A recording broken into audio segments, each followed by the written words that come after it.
Good morning, dear students of class 5th.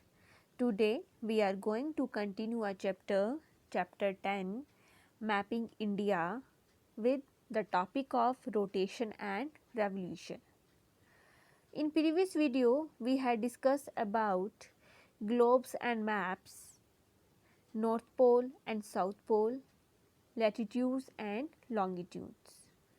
Latitudes and longitudes.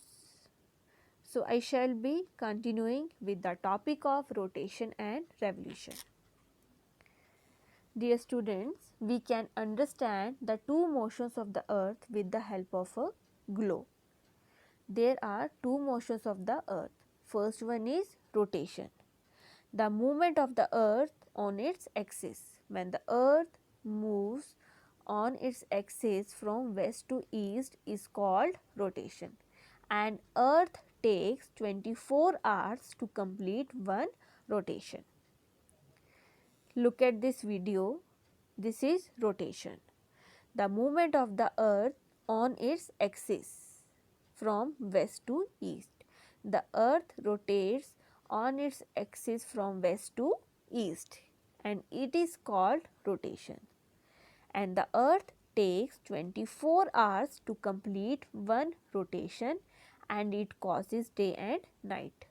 This is rotation. The earth moves on its axis. Now revolution. The earth also moves around the sun on a fixed path is called the orbit. The earth also moves around the sun.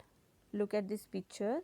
The earth also moves around the sun on a fixed path called the orbit, and this movement is called the revolution, and it causes change in seasons. Look at this video. The earth moves around the sun on a fixed path, that is called orbit, and this movement is called the revolution, and it takes 365 1/4 days to complete one revolution, and it also causes change in seasons.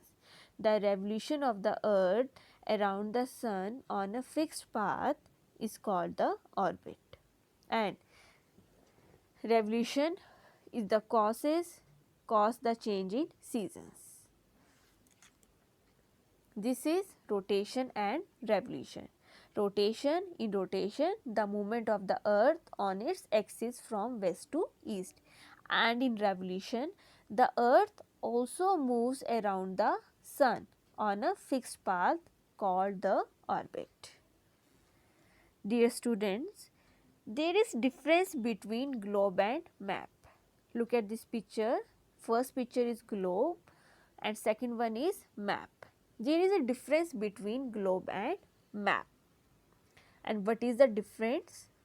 What is the difference? A globe is a true representation of earth, and we cannot carry it around, and it is not easy to carry a globe, and it can give only a limited information, and in a map can give us detailed information of any part of the earth, and it is very easy to carry a map. And map is a drawing of the earth on a flat surface, and it can be drawn to show the whole world, a country, a city, or even our neighborhood.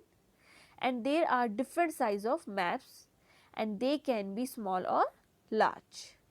And a wall map gives many details, and dear students, you all know that a book of map is called an atlas. So there is a difference between globe and map. Today, dear students, today we read the pages 90 and 91, and also understand the concept of rotation and revolution, and what is the difference between globe and map. So, dear students, understand this concept very carefully. Tomorrow we will continue our chapter. So, today you have to understand the concept of rotation and revolution. Thank you. and have a nice day to all of you.